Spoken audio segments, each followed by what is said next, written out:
juróom benn fan ci weerum janvier atum 2018 fukki nit ak ñeent lañu faatoon foofu ci àllu Casamance bu fa Bayotte ginnaaw gi lañu amal ab opération daal di teg ay nit loxo toppe leen association de malfaiteurs assassinat participation à un mouvement insurrectionnel ak li nga xam ne mooy détention d'armes sans autorisation démb nag kenn ci ñoom ñàkk na bakkanam foofu ca pavillon spécial moom mi Seydou Sané amoon na juróom-ñetti fukki at ak juróom. avocat wam bi di Assane Dioma Ndiaye bokk ci Ligue sénégalais des droits de l'homme ñaawlu na bu baax mbir mi ni mu tàmbalee ba ci instruction bi yàggaayu dossier bi ak ni ñu xaajee ñooñu nit def leen ñaar ñenn ca Casamance ñeneen ñi fii ci Ndakaaru waxtaan boo xam ne séq na ko ak Dakar Buzz dellu ci waat na nag ci li nga xam ne mooy procès bi nga xam ne yaakaarul benn yoon mu équitable ndax ak yelleef bi ñu waroon a jox yile client wam defuñu ko benn yoon moom nag bëgg-bëggam mooy rek ñu daal di gaawal dossier bi képp koo xam ne bokkoo ci ñu daal di lay bàyyi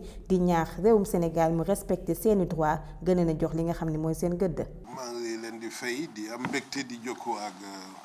seen waa ñiy suivre ñëpp Dakar Buzz di fas yéene waxtaan ak yéen te ci question yi ngeen may posé waaw defe naa événement yi ñëpp naqarlu woon nañ ko. même ñi dëkk Toubacouta sax ñoom daf leen ñi nga xam ne jàpp nañ leen dañ ko naqarlu woon ñoom bi ñu leen jàppee sax dañu am jaaxle parce que ñoom dañu indi woon teesu infiltration parce que ñoom xam nañ ne seen biir mënuñu def loolu mais comme mbiru yoon la nangu woon nañ li yoon dogal ñu téye ci lim bu takku boobu mais li ñu leen jaaxal mooy après gestion bi ñu def ci dossier bi man mun naa ko jàppee gestion politique sax parce que dañu tëb rek xaaj ñi ñuy jàppoon en deux parties deux groupes ñenn ñi ñu indi leen Dakar ne pour des raisons de sécurité ñi des ñu téye leen Ziguinchor kenn xamul yan critère la ñu sukkandiku ba def loolu lu tax ñu indi ñenn ñi Dakar bàyyi ñenn ñi Ziguinchor ban risque lañ doon ragal kenn xamu ko parce que jàpp naa nit mënoo ko jàpp mu am présomption d'innocence ba pare ngay am ci moom yenn appréhension yi muy benn jafe-jafe parce que juge bi leen war a déglu ki yor information bi mu ngi Ziguinchor yow nga indi leen Dakar. ñaareel bi juge bi ko yoroon ñu tuddee ko juge Bengelloune mu sawaroon ci dossier bi ba commencé ay audition ñu tëb a tëb rek ne affecté nañ ko te kenn mënu la wax yan raison moo tax ñu affecté ko bi loolu amee nag la jàpp xamoon nañ ne dossier bi moom mënatul a jaar yoon parce que gestion boobu mel noonu nga def ko ci dossier ñu jële beneen juge Dakar yóbbu ko Ziguinchor mais juge boobu déjà toog na juróom benn weer pour mun a imprégné wu ci dossier parce que dossier bi dafa rëy quelle que soit volonté bi mu am il fallait mu xoolaat dossier bi jàng ko pour xam nu événement yi demee dossier bu complexe donc loolu boo ko seetee moo indi tey ñu toog daanaka at ak juróom-ñaari juróom-benni weer yoo xam ne ñi nekk Ziguinchor jot nañ leen déglu weer yi la passé mais ñi nekk Dakar kenn dégluwu leen ba léegi donc mun nañu wax ne détention provisoire depuis presque 18 mois ñoo xam ne dégluwuñ leen te li ci gën a doy waar ci ñooñu am na ci ñoo xam ne dañu âgé trop ndem si yàlla Seyni Sané bi faatu démb daanaka juróom-ñett fukki atam yi topp na biñ koy jàpp déjà daf feebaroon ñu indi ko pavillon spécial faj biñ ko war a faj amul ay bokkam am jafe-jafe pour gis ko pour taxawu ko kenn dégluwu ko ba tey mu génn àddina donc muy lu naqaru tiis bu métti nit ki lu mu mun di def ak luñ koy mën a topp am na droit yoo xam ne war nañ ko nangul mais ñoom ak seen famille tey jàpp nañ ne vraiment amuñu li ñuy wax teguñu leen daal ci condition yoo xam ne mun na leen a may li ñuy wax procès juste équitable surtout faatu démb bi moom naqaru nañ ko gis nañ ñoom exaspération bi ñuy wax sax foofu population Toubacouta yi non seulement droit à l'information bi njaboot gi waroon am ci état santé amuñu ko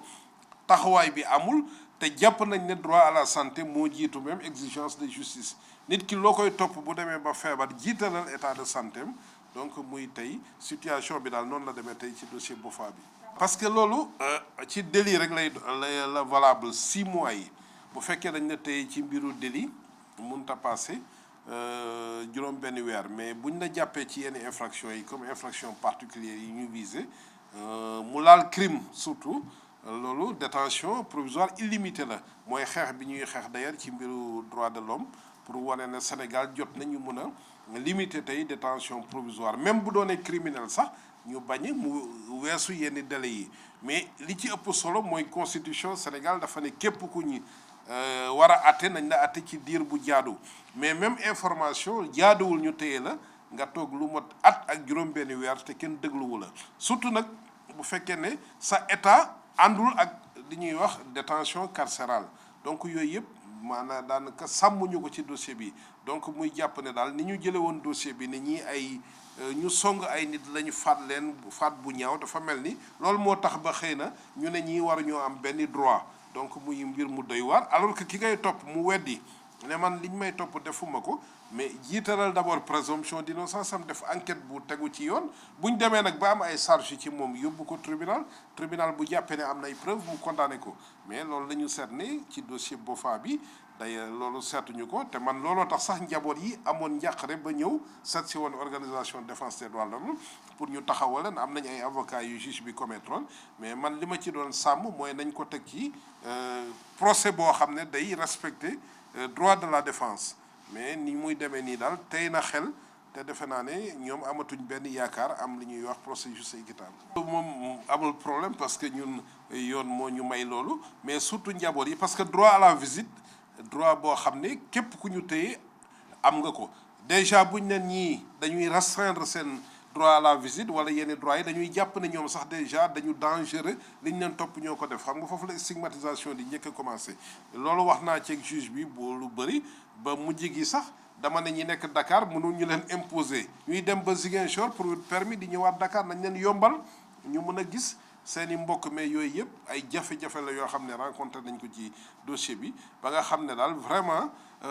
ni ñuy justice Sénégal war nañ ko gën a humaniser war na gën a tegu ci li ñuy wax principe procès juste et équitable te nga ne les faits sont graves tax ki nit ki boo ko waree bàyyi doo ko bàyyi ay droits yi mu war a am doo ko respecté téye bi mun na dem ba 3 ans 4 ans 5 ans mais loolu day loo xam ne àndul méngoowul ak justice moderne tey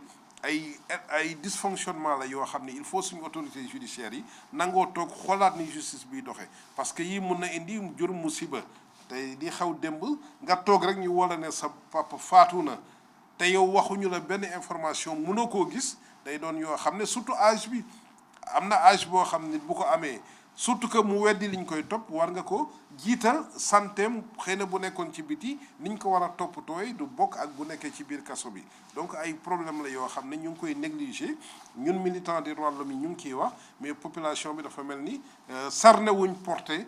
droit yooyu ak danger bi mun a indi ñu jàpp ne nag war nañu taxaw ñu xoolaat suñu justice ni muy doxee. mayuñu sax koo gis même doom ji altine la benn nit woo ne ko sa papa feebar na ba sonn altine ba alxames bi ñu koy woo ne ko sa papa faatu na mënu ko gis donc même dernière volonté sax mënu ko joxe c'est vrai que am na ñetti weer feebaroon na bay man ak doom ji ñu taxaw ci mais doom ji dafa dalaloon sama xel ne ma tane na mais ba brusquement ñu woo ko altine ne ko sa papa feebar na mais bu ñëwee ñu ne mënoo ko gis mu ñëw lundi ñu ne mënoo ko gis talaata mënoo ko gis àllarba mu ne leen man àllarba su ma ñëwee dinaa ko yóbbu Fann ñu faj ko moom ci boppam moo jël responsabilité léegi ci jeudi bi la xëy di dem ñu woo ko ne ko jaratul ngay ñëw parce que faatu na te niñ ko waxee sax amul benn précaution waroon nañ ko indi accueillir ko ci bureau dalal ko soog koo wax ndànk mais ci téléphone nañ ko waxee donc muy wane ne ñoom ci mbiru doomu aadama daal suñu doxalin suñu justice ak personnel pénitentiaire bi parce que ki ko woo mooy directrice bi nekk foofu doy na waar daal ni ñuy doxale waaw. léegi problème bi moom xëy na famille bay décidé ndax man jàpp naa ne responsabilité état bi engagé na même bu doonee ci fonctionnement défectueux du service public de la justice mais li ñuy ñaan daal mooy juge bi man waxtaanoon naa ci ak moom ak avocat yi ko seq mais lim ñu doon wax xëy na day jéem a organiser wu ba jóge Ziguinchor ñëw Dakar pour entendre ñi nga xam ne ñoo nekk Dakar parce que bu defee commission rogatoire même juge bi yoroon di ànd Dakar du am benn vision globale du dossier mais ñun gisuñu njëriñu ñu séparer 2 groupes indi ñenn ñi Dakar bàyyi ñenn ñi Ziguinchor te juge bi Dakar la nekk donc tey li ñuy ñaan lii xew ñu mu am benn jàngat buñ ci def au moins ñi nekk Dakar ñu rapatrier leen Ziguinchor juge bi mun leen a entendre boucler information bu fekkee am na ay charge ci ñenn ñi mu yóbbu leen atte ñi nga xam ne laale wuñ ci mbir mi te indi nañ ay firnde yu leer ne ba mbir mi am sax te nekkuñu fa mais ñooñu ñu may leen ñu bàyyi leen donc li ñuy ñaan daal mooy au moins état bi parce que état bi la ñuy mën a lancer appel parce que moo yilif ñëpp mooy yor sécurité nit ñi mooy garant des droits mooy débiteur des droits il faut mu jël dossier BOFA bi def ci instruction yi ci war bu dee sax ci parquet la juge bi moom il est indépendant mais tey jot na nag ñu jox leen respecter seeni droits mais surtout que information bi ñu baral ko parce que du moom rek moo ci amoon âge boobu am na ñeneen ñoo xam ne am nañ juróom-ñett fukki at te bu kii faatoo leneen mun na ci amaat donc jàpp naa ne tey mbir mi mënatuñ ko bàyyi muy doxe ni mu doon doxaleen et que dinañ lancer appel famille yi dinañ def conférence de presse fan yi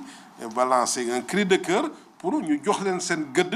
victimes yi aussi il faut ñu xalaat leen parce que yéexaay bi arrangé wul victime bi nga xam ne moom dafa perdre ñoñam bugg a xam li xew bugg a exorciser traumatisme bi mais arrangé wul ki nga xam aussi dañ koy topp muy clamer innocence am tey firiwuñ ko lettuñu ko donc kenn du xam population Sénégal yi sax bu ordre public troublé ñëpp dañuy bëgg a xam lu xew ñi nga xam ne ñoo def lu ñaaw ñu daan leen ñi wàcc yoon ñi deful dara ñu bàyyi leen mais bàyyi nit ñi ci kumpa bàyyi dossiers yi duñ purger contradiction yi yooyu defe naa ne tey war na jeex suñu Sénégal oui maa ngi leen di gërëm merci